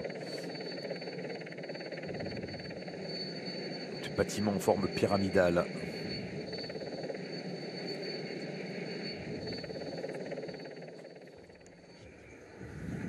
Les Tiges Benoît qui vont en terminer. 100 mètres encore pour Tiges Benoît avant d'en terminer avec ce contre-la-montre. Et un chrono correct pour le Belge de la formation Sunweb. 14e temps provisoire à 35 secondes de Krag Andersen. Ouais, il est passé au premier point intermédiaire avec 11 secondes de retard. Il est bien coincé dans la deuxième partie quand même. Être à l'actif de Tiges Benoît, le coureur de la formation Sunweb, lui qui a rejoint cette équipe en 2020, vainqueur d'Estrade Bianchi, 3 top 10 au Tour des Flandres. Dylan Toynes pourrait peut-être inquiéter, ça va être compliqué, mais il pourrait inquiéter sur un Krag Andersen. Alors que Giacomo Nizzolo va s'élancer dans quelques instants. Lui, c'est un sprinter, son maillot vert en atteste. Il a gagné l'étape avant-hier. Et certainement qu'il pense déjà à celle de demain. Ouais, les sprinters seront normalement attendus. Ouais, Nizzolo débordé dans le final, comme tous les purs sprinters d'ailleurs, hier à la Châtre, puisqu'il a pris la 8e place de l'étape, l'Italien. Dylan Toynes, ça passera pas. Il ne sera pas en mesure de venir inquiéter Søren Kragh Andersen. Non, parce que Søren Kragh Andersen, on a terminé en 18 minutes et 51 secondes.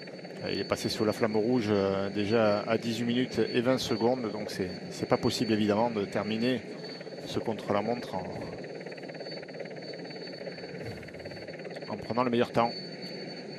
Allez, Dylan Toynes, on rappelle le temps de Søren Kragh Andersen, 18 minutes 51 secondes. Et Dylan Toynes est battu. Alors que le Belge, on le rappelle, avait 1 seconde d'avance sur Kragh Andersen à l'intermédiaire.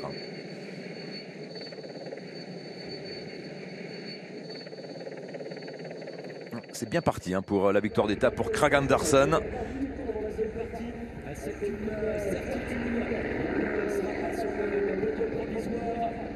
Il perd beaucoup dans la dernière section, là, Dylan Toynes, en l'espace de 8 km. Il s'est écroulé.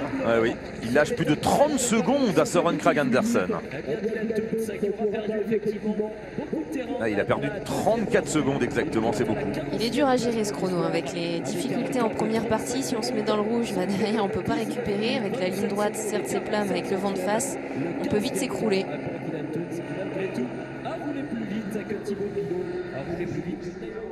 procurer pour ce coureur venu d'Allemagne. Le dernier s'est lancé, Maximilian Scharmann, le coureur allemand de la formation Bora, et qui va tenter d'accroître son avance sur les grimpeurs, sur Quintana, sur Higuita, sur Thibaut Pinot. C'est son objectif aujourd'hui. Oui, et puis c'est possible, parce qu'aucun d'entre eux n'a réalisé une performance extraordinaire. Ils ont été voilà, juste à leur niveau, voire même un peu en deçà pour certains. Et pour le coup, Scharmann a l'opportunité là de creuser encore un petit peu l'écart.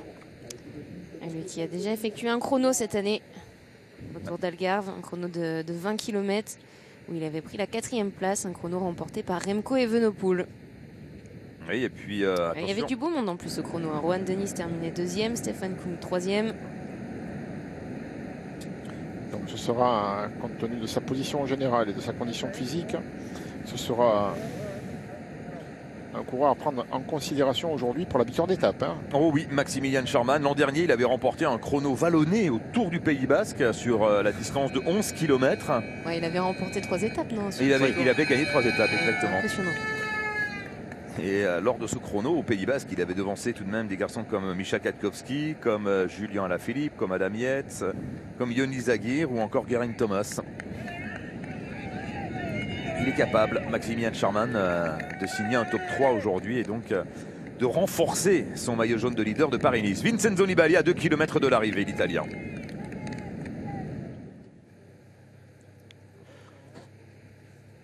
Alors qu'on retrouve Mats Schmidt, le coureur danois, après 5 km d'effort. C'est-à-dire qu'il n'est pas encore passé au pointage intermédiaire. Au pointage intermédiaire, pour l'instant, pas de changement. Hein. Toujours Bilbao en tête devant Teuns et Kragh Andersen. Ouais, il y a Nils Politt qui est passé au pointage intermédiaire avec 16 secondes de retard. L'arrivée de Peter Sagan.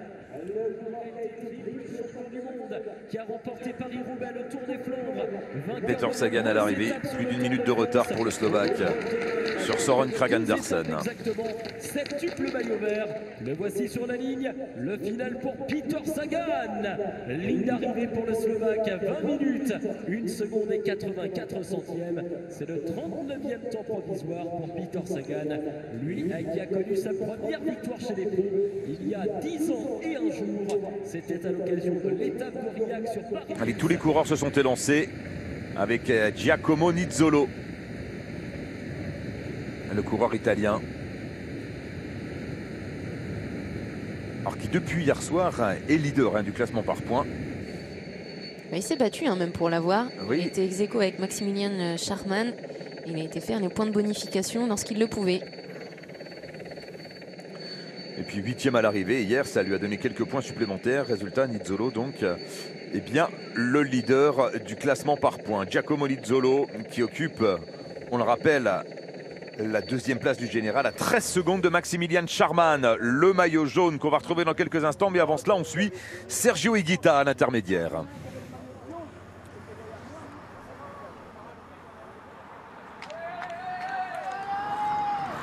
Ouais, ça va faire un peu moins de 20 secondes de retard pour Higuita.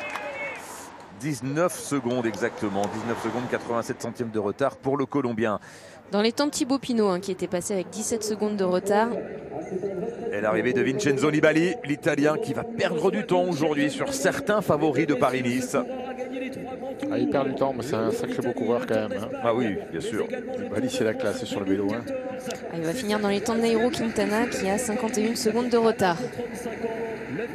Allez, le vainqueur des 3 grands tours, Vincenzo Nibali, qui termine son chrono avec 52 secondes et 95 centièmes de retard. Il est dans les temps de Thibaut Pinot, c'est ça? De Thibaut Pinot et Nairo Quintana. Thibaut Pinot, 50 secondes de retard, Quintana 51 et Nibali 53. Bon, ils se tiennent tous dans la même seconde pratiquement. Allez, Giacomo Nizzolo, l'avant-dernier à avoir quitté la rampe de lancement, l'Italien. Et Maximilian Scharmann, le maillot jaune, est lui aussi sur la route. Scharmann, derrière lequel on retrouve Thierry Adam.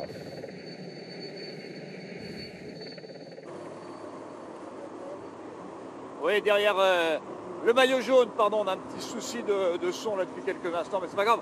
On est dans la première descente, juste après donc cette première bosse pas très longue, mais difficile hein, pour se mettre en jambes. Et on voit quand même qu'il est un vrai spécialiste en forme aussi du contre-la-montre. Hein. Il sait tout faire un petit peu, le maillot jaune de ce Paris-Nice. En tout cas, bonne direction. Il a vraiment bien grimpé sans se lever de sa selle. Hein. Ça fait partie des petites différences qu'on peut noter. Il y a ceux qui grimpent les côtes un peu en danseuse parfois. Lui, il ne sait absolument pas pour l'instant levé de sa selle, et le voilà qui après ce virage à gauche eh bien, attaque cette deuxième côte moins large, un peu plus difficile, un peu plus longue aussi, où on peut commencer à faire la différence.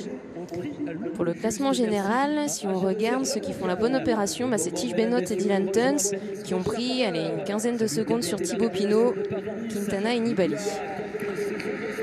Ce Schartner qui avait fait un très bon temps intermédiaire a coincé lui aussi sur la deuxième partie. Et il avait 5 secondes de retard à l'intermédiaire, Gros Schartner, et à l'arrivée 36 secondes. Oui. Il perd 30 secondes à la dernière partie.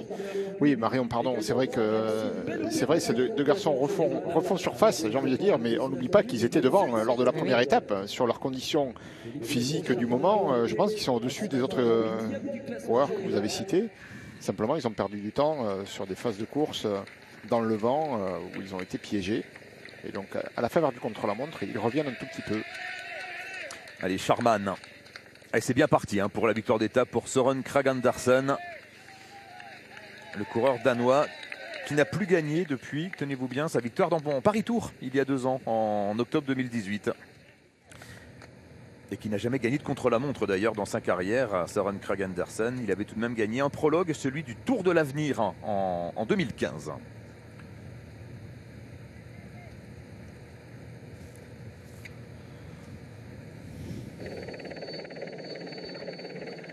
Et le maillot vert de Giacomo Nizzolo aujourd'hui risque de changer d'épaule. Puisque s'il est repassé devant à la faveur du sprint hier et de cette arrivée au sprint, il n'a que 3 points d'avance.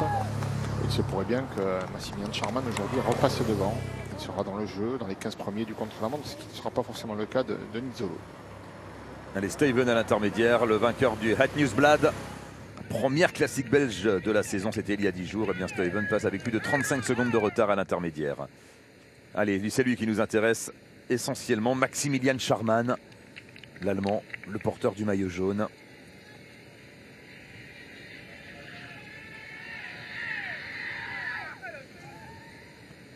Excellent coureur, hein, Maximilian Scharman. 3e de Liège-Bastogne-Liège l'an dernier, vainqueur d'étape sur le Tour d'Italie. Et donc leader pour l'instant tranquille de la course au soleil de Paris-Nice.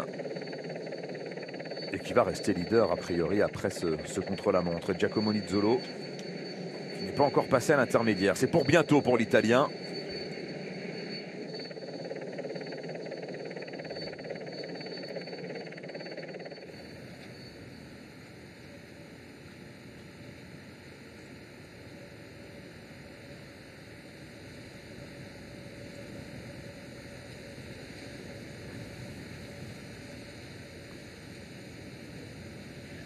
Alors que Krits Neylands va en terminer dans quelques instants, le coureur letton de la formation Israël Startup Nation. 41e place à 1,09. 1,09 du leader Søren Kragh Andersen.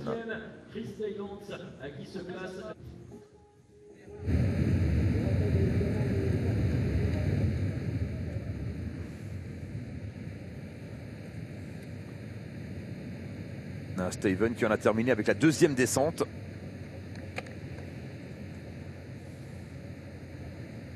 Et qui va donc retrouver les longues lignes droites du final pendant plus de 6 km. Le pointage intermédiaire pour Giacomo Nizzolo. Nizzolo loin, mais c'était prévisible. Oui, le sprinter italien. Pour autant, on ne peut pas dire qu'il le fasse en relâche. Hein. Une petite discussion avec son directeur sportif. Alors Giacomo Nizzolo, il faudrait s'amuser à compter le nombre de podiums qu'il compte sur des étapes du Tour d'Italie. Il n'a jamais gagné d'étape sur le Giro, son tour national. Lui qui est un sprinter, je crois qu'il a plus de 20 podiums, mais jamais de victoire sur une étape du Giro. Celui qui avait terminé deuxième de l'étape chronométrée à Bas-Montagne. Allez, Nils Politt, le coureur allemand à l'arrivée. Et qui avait 16 secondes de retard au pointage intermédiaire. Ouais, Comme tous les autres coureurs vont lâcher du temps. Søren Kragh Andersen. Solide rouleur allemand Nils Politt, qui lui aussi effectivement a perdu pas mal de temps sur la deuxième partie par rapport à Søren Kragh Andersen. Dans le nord de la France, battu seulement par Philippe Gilbert. Ah, Maximilian Scharmann. Oh, ce sera un bon intermédiaire pour Scharmann. Oui, ça va vite. Ouais. Il va être devant. Il sera devant. Maximilian Scharmann, le maillot jaune. Et assez nettement même. Oh oui. Et ça va faire 5-6 secondes d'avance à 5 secondes 49 exactement pour Maximilian Scharmann par rapport à Pello Bilbao.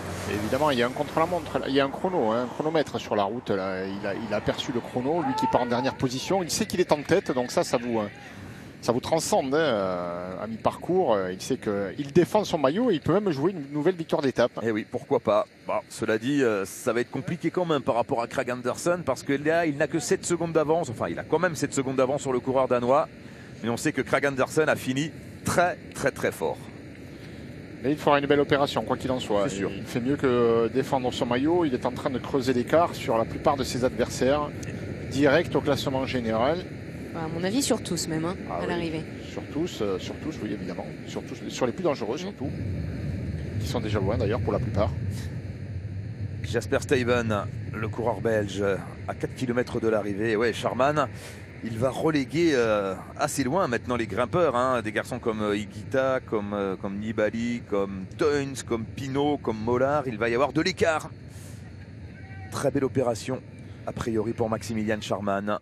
Et bien voici justement l'arrivée de Sergio Higuita. Le voici dans les tout derniers mètres. Il découvre Paris-Nice. Pas trop mal, pas trop mal. Champion national de Colombie. Ah oui, c'est bien. Ouais. C'est un bon temps. C'est un bon temps pour Sergio Higuita. C'est un peu mieux que Nibali, c'est un peu mieux que Thibaut Pinot. Ouais, étonnant. Sergio Higuita qui confirme. Et qui termine. Ouais, il la maltraite, sa machine. Higuita. Enfin, il la maltraite façon de parler, évidemment. 45 secondes de retard à l'arrivée pour le Colombien. Ouais, 5 secondes de mieux que Pinot ou Quintana, par exemple. Il reste dans le match donc pour le classement général et pour la victoire finale, pourquoi pas. On va voir ce que fait Scharmann quand même. Allez, Giacomo Nizzolo qui prend le temps de se décontracter les reins, les dorsaux là dans cette descente. Maximilian Scharmann est juste derrière le coureur italien et juste derrière Maximilian Scharmann, on retrouve Thierry Adam. Quelle impression vous fait-il, Thierry, Maximilian Scharmann? Très grosse impression, c'est un coureur longiligne, le coureur allemand, tout en puissance. Ça se voit d'ailleurs quand on est derrière lui au niveau de ses reins, c'est là qu'on voit le mieux sur les contre-la-montre, la puissance dégagée par ce coureur qui finalement n'était pas du tout handicapé dans les 2 premières ascensions. La première tout en puissance, la deuxième, il a jugé qu'il était bon 2 fois de se mettre en danseuse pour relancer la machine. Et là, il retrouve sur un terrain, sur une route qui a été en plus refaite, un terrain très favorable pour sa puissance dans cette partie descendante, très bon choix de trajectoire, il est même en recherche de vitesse, vous le voyez à l'instant même, là il s'est assis sur le cadre de son vélo pendant quelques mètres et puis il est tout de suite à la relance et quand il relance, sa puissance explosive fait la différence. Il va y avoir bagarre pour la première place, en tout cas non pas pour le classement général, le maillot jaune sauf accident il va le garder, mais pour la victoire d'étape, mais très impressionnant, c'est une belle découverte dans ce contre-la-montre que Maximilian Scharmann. Jasper Stuyven à 2 km de l'arrivée. Le coureur belge qui sera l'un des grands acteurs également des classiques flandriennes dans les semaines à venir. Mats Schmidt, le coureur danois. Mats Schmidt qui avait brillé dans la catégorie espoir sur Paris-Roubaix, notamment. À l'arrivée, 51 secondes de retard pour Mats Schmidt, 28e temps. Premier Tour de France en juillet prochain. L'arrivée pour Mats. Et Søren Kragh Andersen est toujours le seul en moins de 19 minutes, on le rappelle. 18 minutes et 51 secondes pour Søren Kragh Andersen à 48 km/h de moyenne tout juste.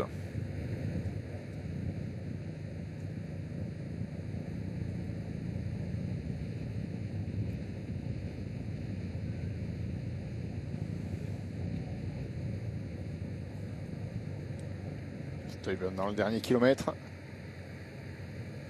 Qui a été passé avec 40 secondes de retard au premier point intermédiaire. Et il y a de fortes chances qu'à l'arrivée, si Sharman maintient bien la cadence, il y a de fortes chances que l'on retrouve aux 2 premières positions les 2 coureurs de l'équipe Bora. Sharman toujours leader et Großschartner en 2e position.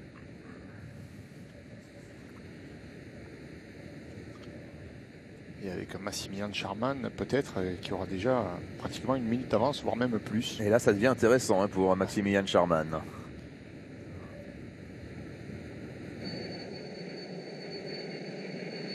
Giacomo Nizzolo. Il sera dans quelques instants à l'arrivée, dans un peu plus de 2 minutes. Le coureur italien.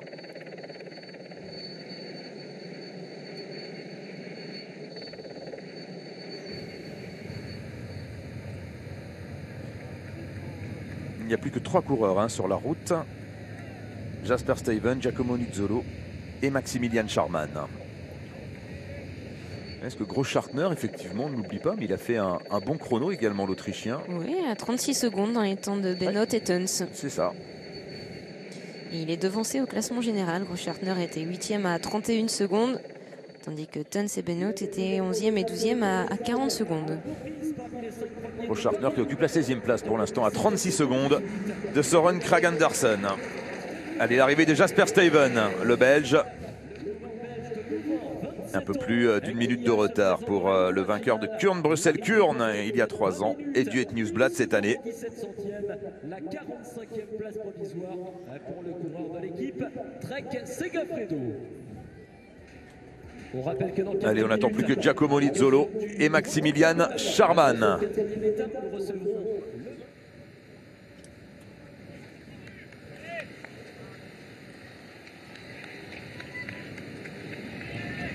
Il y a de la force, Sharman. Hein. Gros braquet.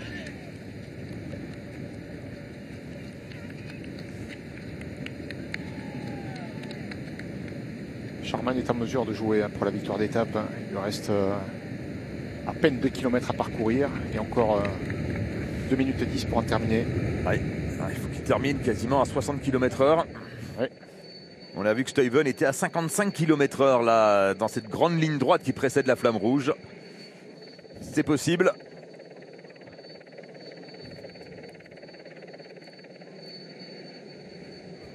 Alors que Nizzolo va passer sous la flamme rouge dans quelques instants. Maximilian Sharman, le coureur allemand. Nizzolo est passé sous la flamme rouge, hein, pardon. Alors que Sharman, lui, a encore 1,6 km à effectuer. On rappelle le temps de Søren Kragh Andersen pour la victoire d'étape, 18 minutes et 51 secondes.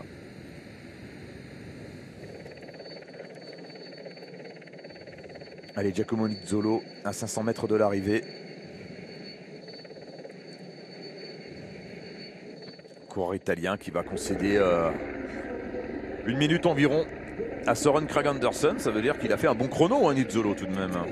Ah, mais Nizzolo, il s'est battu, j'en suis certain, pour aller prendre, être dans le top classement, pour aller prendre des points au maillot vert. C'est étonnant hein, pour un sprinter dans un contre-la-montre, mais il sait très bien que Sharman est une menace pour les toutes dernières étapes. Donc il mise sur l'étape du jour et celle de demain pour essayer de sauver cette tunique. Et Nizzolo qui prend la 44e place à 1 minute et 8 secondes. Ouais, ce ne sera pas suffisant. Hein. Allez, on attend Maximilian Sharman qui est dans le dernier kilomètre maintenant, le coureur allemand. Le porteur du maillot jaune, va-t-il gagner l'étape? Sa 2e étape sur Paris-Nice, Maximilian Sharman. 600 mètres encore. Ouais, ça fait juste. Hein. Et il a 30. Il va y en manquer. Il va manquer, allez, 5-6 secondes là peut-être pour Maximilian Sharman pour la victoire d'étape. Mais la bonne opération, elle sera faite quand même pour le classement général. Allez, Sharman. Ouais, il va même prendre la 2e place de l'étape a priori. Hein. Allez, les derniers mètres pour Maximilian Sharman. Le coureur allemand. Maximilian Sharman à l'arrivée qui va être devancé par Søren Kragh Andersen mais qui va signer un excellent chrono néanmoins. 2e place, oui. 2e place de l'étape et il termine à 5 secondes exactement de Søren Kragh Andersen. Vainqueur Søren Kragh Andersen Mais le grand bénéficiaire, c'est lui, Maximilian Scharmann, le maillot jaune, plus que jamais leader de Paris-Nice. Il prend 30 secondes d'avance sur tous les autres prétendants à la victoire au classement général. Il prend 31 secondes sur son coéquipier, Grossschartner, qui va très certainement se retrouver en deuxième position au classement général. Donc 2 coureurs de l'équipe Bora aux 2 premières positions. Et Scharmann, plus que jamais, leader solide. Maximilian Scharmann a frappé un grand coup. Et le vainqueur de cette 4e étape de Paris-Nice, c'est un coureur très talentueux. C'est lui, le coureur danois de l'équipe Sunweb, Søren Kragh Andersen.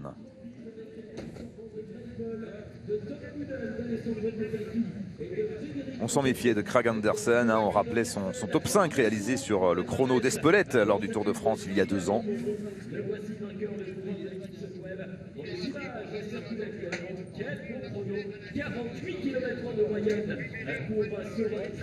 La victoire de Søren Kragh Andersen, donc le premier français de ce contre-la-montre. Ah, on n'a plus les datas, Marion? Si, c'est revenu. On les a ici, on va vous dire ça tout de suite. Le premier français, c'est Julien Alaphilippe. C'est Julien Alaphilippe qui prend la 17e place à 36 secondes. Ouais. Dans le même temps que Grossschartner, de Dylan Teuns ou encore de Tish Benoot. Ils se suivent. La victoire de Søren Kragh Andersen, donc, dans ce contre-la-montre ici à Saint-Amand-Montrond. Il s'impose devant cet homme, Maximilian Scharmann, le coureur allemand, le porteur du maillot jaune, qui prend donc la 2e place de l'étape.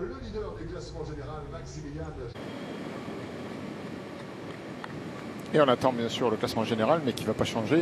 On aura toujours à la première position Maximilian Scharmann, qui a fait mieux que défendre son maillot. Il a creusé l'écart même sur la plupart de ses adversaires, sur les grimpeurs, notamment ceux qui pourront l'inquiéter ou qui espèrent en tout cas l'inquiéter dans les prochaines étapes difficiles, celle du week-end.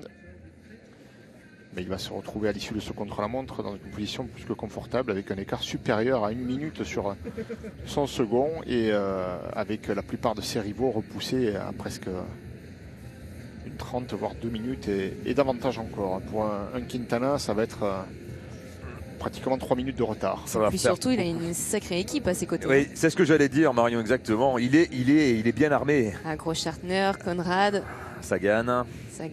Non, il est capable d'être épaulé sur tous les types de terrain en plus. Et que ce soit dans les bordures, que ce soit en montagne.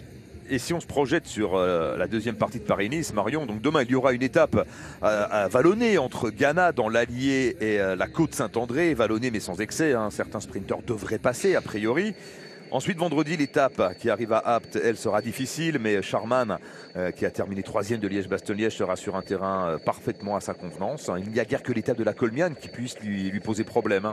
Oui, non, c'est vrai que quand on regarde l'étape de demain qui, pour le classement général, ne va pas bouleverser grand-chose, ce sera plutôt un match de savoir si tous les sprinteurs seront capables de passer les dernières difficultés, parce que les dernières difficultés vont s'enchaîner dans le final. Mais c'est vrai que si on revient à Scharmann, pour le classement général, l'étape de Apt, il faudra s'en méfier. L'étape de vendredi, on n'en parle pas beaucoup. On parle surtout de l'étape de la Colmiane. Mais ce sera une véritable classique ardennaise. Avec ce qu'il a réalisé l'année dernière sur le Tour du Pays Basque, on peut penser que ça peut même lui convenir pour une victoire d'étape. Mais voilà, des garçons comme Quintana qui vont être relégués à 2 minutes au classement général, il va falloir essayer d'attaquer de loin, essayer de bousculer un peu les codes. Mais Scharmann, on l'a dit, le problème c'est qu'il est vraiment bien épaulé en plus, que ce soit sur le plat, que ce soit à la montagne. Donc c'est bien parti pour Scharmann. Vous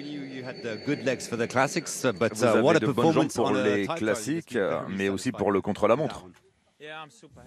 Ouais, je suis très heureux. Ouais, j'attendais une victoire en contre-la-montre et c'est arrivé aujourd'hui. Je suis très heureux. C'est une victoire spéciale sur le World Tour, sur Paris-Nice. Ouais, j'ai du mal à le réaliser, mais j'ai beaucoup travaillé pour ça. J'ai fait de mon mieux. Je suis vraiment très heureux. C'était un parcours pour vous? Oui, j'aime pas les trop longues lignes droites. J'aime bien quand il y a du vallonnement, des montées et des descentes. C'était bon. C'était un très bon parcours pour moi. J'aime beaucoup. C'est très prometteur pour vous d'avoir un tel résultat. Qu'est-ce que vous attendez de Paris-Nice maintenant? Moi, je suis là pour aider l'équipe et pour aider Tish en général. Mais bon, on voit jour après jour. Voilà, on va essayer de gagner des étapes et de faire un bon classement général avec Tish. Avec Andersen qui est en deuxième position, hein, je l'avais un petit peu sorti du jeu, mais il est bien là, évidemment, c'est lui qui remporte ce chrono. Deuxième position à 58 secondes, mais lui-même ne se place pas dans la peau d'un leader pour le classement général dans sa propre équipe. Hein, donc on ne nous en voudra pas de l'avoir un petit peu mis de côté. Et donc pour Sharman et Gross Schartner, évidemment, c'est une très très belle opération aujourd'hui pour cette équipe Bora de pouvoir à nouveau frapper un grand coup et creuser davantage l'écart. On revoit un Casper Asgreen qui termine à la 3e place, 12 secondes derrière Søren Kragh Andersen. Voilà, c'est magnifique loop que nous propose Anthony Forestier, notre réalisateur, avec Casper Asgreen. Le top 3 de l'étape, hein. Casper Asgreen, Maximilian Sharman, le coureur allemand de l'équipe Bora, solide leader de Paris-Nice. Et donc le vainqueur du jour, Søren Kragh Andersen, le coureur danois de la formation Sunweb. Garçon très très prometteur, enfin plus que prometteur, hein, puisqu'il a déjà un solide palmarès malgré ses 26 ans, Kragh Andersen. On le retrouvera lui aussi sur les classiques, bien évidemment. Alors le classement général, j'imagine qu'on va l'avoir dans quelques instants. Voilà, il n'y a qu'à demander. Le classement général, donc, Kragh Andersen à la 2e place à 58 secondes de Sharman et Gross Schartner, le grimpeur autrichien, équipier de Sharman, 3e à 1 minute et 1 seconde. Il a fait le ménage, hein, Sharman. Oui, puis on doit retrouver, on ne le voit pas encore, mais on doit retrouver Thibaut Pinot et Rudy Mollard à 1 minute 30, 31 environ, donc dans le jeu pour un top 5. Et puis, donc ça c'est plutôt une bonne nouvelle pour le week-end qui se présente. Ils ont Vincenzo Nibali qui est juste un petit peu devant, à une petite poignée de secondes. Sergio Higuita, évidemment, est là aussi, donc... ça promet de la bagarre dans la montagne. Beaucoup de grimpeurs ont perdu le Paris-Nice et s'ils ne bougent pas, donc ça va les obliger forcément à prendre des risques et attaquer de loin. Et dans ce jeu-là, un garçon comme Nairo Quintana qui lui pointe désormais à 2 minutes et 45 secondes va devoir sortir de sa réserve très loin, prendre tous les risques s'il en a les moyens pour essayer de renverser la vapeur. Même Higuita, hein, avec l'équipe qu'il a autour de lui, va devoir passer à l'offensive. Oui. Donc c'est sûr, on va avoir des attaques. Il y aura du pain sur la planche pour l'équipe Bora. Paris-Nice n'est pas terminé, on va entrer dans une autre course à partir de demain. Alors demain, les sprinters auront encore leur mot à dire, même si le final est assez vallonné sur la route de la Côte Saint-André. Demain, on arrive en Isère, hein, pour la 2e fois seulement dans l'histoire de Paris-Nice. Et oui, c'est pas habituel d'arriver dans le département de l'Isère. Et bien demain, nous serons à la Côte Saint-André pour l'arrivée de la 5e étape. Et à partir de vendredi, un autre Paris-Nice débutera avec les 3 dernières étapes très très difficiles, notamment celle de vendredi qui arrive à Apt. Et puis samedi, bien évidemment, avec l'arrivée à plus de 1600 mètres d'altitude à Val-de-Blore, la Colmiane.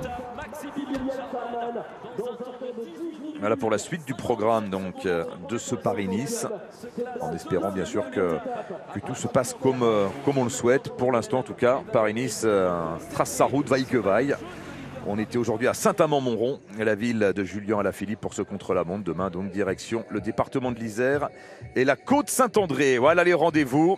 Demain, rendez-vous un petit peu avant 15 h, Ghana, la Côte Saint-André. Vendredi, même heure à Apt pour l'arrivée de la 6e étape. Et puis rendez-vous un peu plus tôt, samedi et dimanche pour les 2 dernières étapes. Rendez-vous à 13 h 35, ce sera en direct sur France 3.